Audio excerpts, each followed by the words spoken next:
annonceurs, chefs d'entreprise et autres. Bref, population d'ici et d'ailleurs, cet espace vous est réservé pour la promotion de vos produits et activités. Non seulement en français, mais aussi en fond, Dikamari, Fulfulde, Batoum, Dendi. À vous le choix. Pour en savoir plus, veuillez nous contacter au numéro suivant 97 64 79 91 ou 97 17 51 35.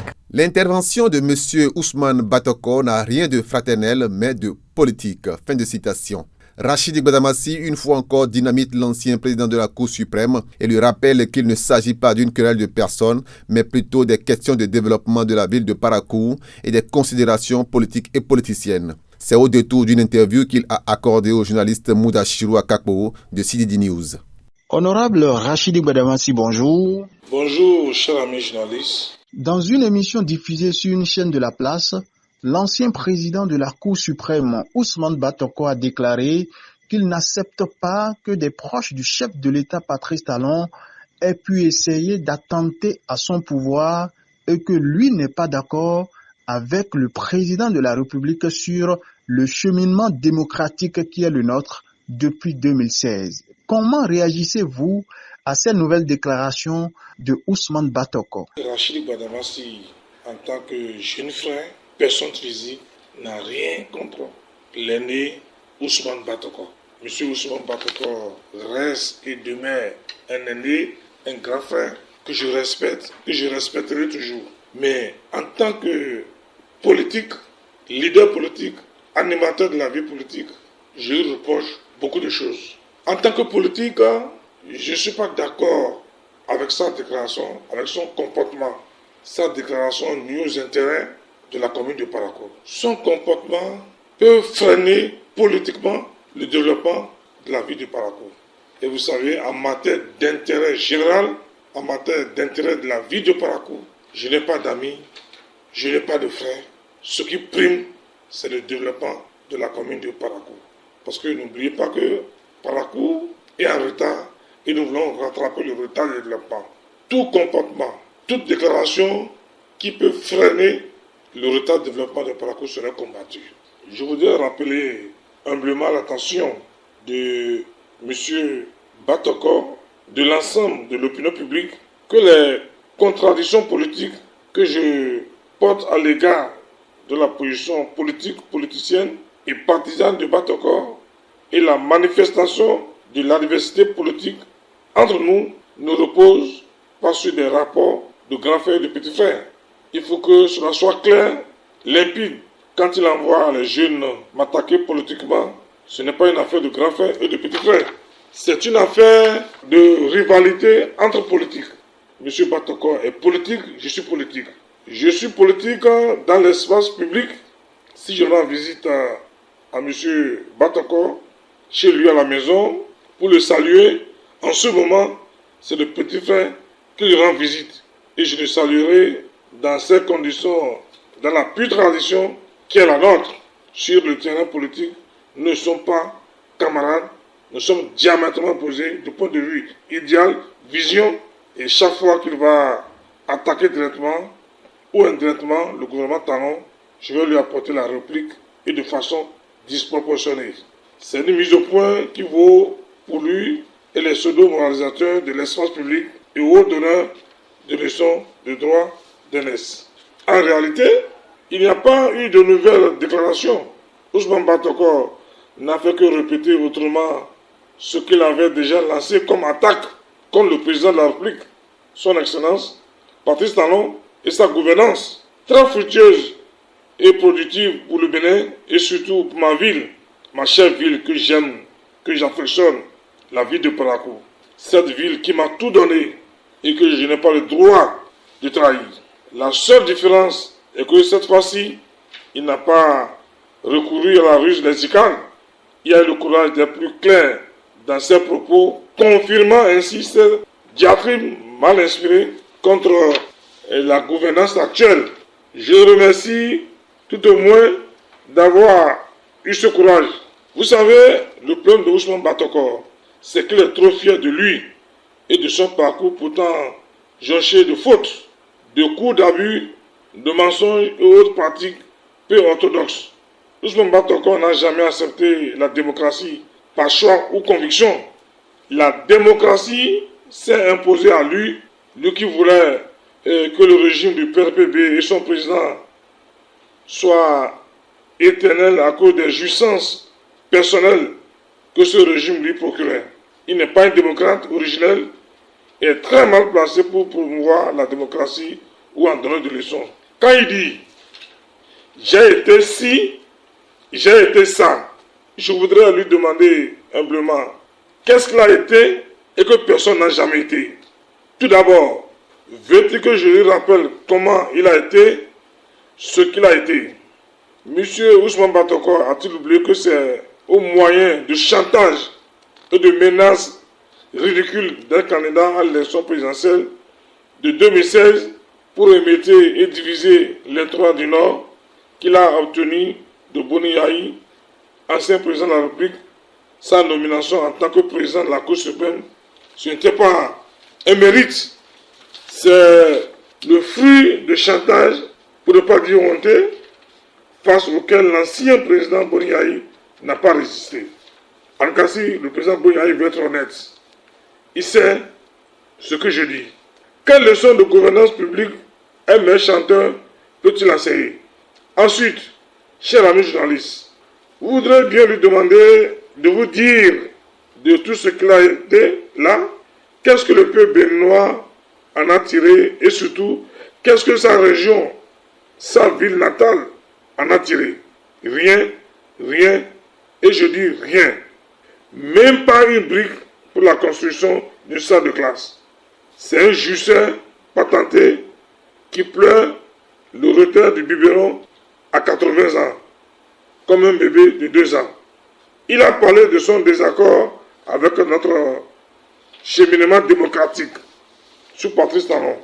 Autant il a le droit de ne pas être d'accord, autant nous avons le devoir républicain de dénoncer son désaccord opportuniste, inavoué et inavouable, marchand, mendiant et plénichant sur la situation actuelle de notre pays. M. Batoko a lancé une opération de vengeance médiatique contre le président Patrice Talon pour tout ce qu'il a demandé et qu'il n'a pas obtenu. Nous ne serons pas fatigués de le recadrer. Il est grincheux et énervé. Le vieux a besoin d'argent. Patrice Talon n'en donne plus. C'est malheureux pour lui et c'est dommage. Honorable Ousmane Batoko a quand même dit de nouvelles choses par rapport à sa première interview. Il a dit notamment qu'il a fait savoir au président de la République Patrice Talon que lui n'est pas d'accord avec les incarcérations de Rikiat Madougou et Joël Aïvor, dont il dit connaître réellement le contenu de leur dossier judiciaire. Qu'en pensez-vous? Vous savez, le ridicule ne dit pas du tout. Dans cette déclaration, il y a 2 indices d'immoralité et de mauvaise hygiène institutionnelle.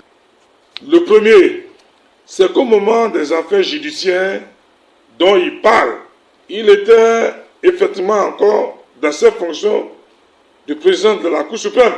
Sauf que les dites affaires n'ont jamais été à la Cour suprême, puisque les condamnés n'ont même pas formé un pouvoir en cassation de leur jugement devant la chambre judiciaire de la Cour suprême. Ils n'ont même pas fait appel des décisions de condamnation. Ousmane Batoko était président de la Cour suprême, certes, premier juge du Bénin, certes, mais il n'était ni le juge en charge de l'une ou l'autre des 2 affaires. Pas plus qu'il n'était ni l'avocat des accusés, ni le procureur spécial de la criette. Maintenant, la question qu'il faut se poser, c'est comment a-t-il eu connaissance de ce que les dossiers contiennent? Ce n'est sûrement que par des trafics d'influence. Ensuite, pour un dossier qui aurait pu finir à la Cour suprême, dont il est le président, pourquoi s'intéresser au contenu si ce n'est pas déloyauté et violation du principe de neutralité et d'indépendance de la justice. Le deuxième indice d'immoralité est son incapacité à démissionner au moment des faits pour préserver son honneur s'il en a encore, et le fait qu'il joue maintenant au médecin après la mort. Encore une fois, c'est malheureux et je pense humblement que M. Batoko a manqué une fois encore l'occasion de se taire. Pour finir, j'aimerais rappeler à M. Batoko, quand on a eu à occuper des postes de responsabilité comme président de la Cour suprême, il y a des obligations de réserve. Il y a des comportements qu'il faut avoir. Et je voudrais rappeler à Ousmane Batoko que ce que le président Patrice Talon a fait et continue de faire pour Parakou nous impose le devoir de le remettre à sa place chaque fois que le fils de Parakou essaie de peindre au noir la gouvernance Talon. Quelle que soit la façon dont il s'y prend, le bébé qui veut empêcher sa maman de dormir, lui aussi sera obligé de rester en éveil toute la nuit. Parce que nous serons obligés de le marquer à la culotte. Et vous comprenez que dans une stratégie politique, nous sommes obligés de situer les responsabilités et de montrer à l'opinion publique que la déclaration de Batoko n'engage que lui. Parce qu'on ne va jamais accepter que cette déclaration freine le développement de la commune de Parakou. La belle preuve, nous avons perdu les élections aux législatives passées. Mais nous n'avons pas quitté Parakou. Nous pensons notre retraite momentanée à Parakou. Nous n'avons pas fui Parakou. Nous sommes avec les Parakouas. Mais eux, ils passent leur retraite hors de Parakou. Donc, en réalité, les intérêts de Parakou ne les préoccupent pas. Et nous, que les intérêts de Parakou préoccupent, nous qui avons le souci du développement de Parakou, parce que n'oubliez pas que Parakou attend le positionnement de ses cadres. Parakou veut jouer les premiers rôles. Et c'est pour cette raison que Parakou ne doit pas être loin des décideurs politiques. Je l'ai dit la fois passée que c'est celui qui a la farine qui a la pâte. Aujourd'hui, si Parakou a besoin de l'eau, l'électricité, les routes, la personne compétente constitutionnellement, c'est le président de la République, c'est le gouvernement. Vous savez, quand vous prenez la route Parakou, Kika, Kabor, cette route-là, nous sommes en train de lutter pour la réalisation de cette route-là. Nous sommes en train de lutter aussi pour la réalisation de la route Parakou, Perere, Niki. Alors, comprenez avec nous que c'est une volonté politique qui permettra à Parakou d'obtenir ses réalisations et son développement. Allez aujourd'hui à Porto-Novo, vous allez vous perdre. Les voies et rues de Porto-Novo sont complètement bitumées, pavées. Et c'est ce que nous voulons pour Parakou. C'est pour ça que je demande humblement, et je le dis haut et fort, Rachid Gbadamassi n'a rien contre son frère aîné, Batoko. Mais le politique que je suis, j'ai des choses à reprocher au politique Batoko. Donc c'est entre politiques que nous parlons. Alors que ceux qui ne comprennent pas essaient de comprendre qu'il ne s'agit pas d'une guerre de personnes, mais d'une guerre de développement. Honorable Rachid Gbadamassi, je vous remercie.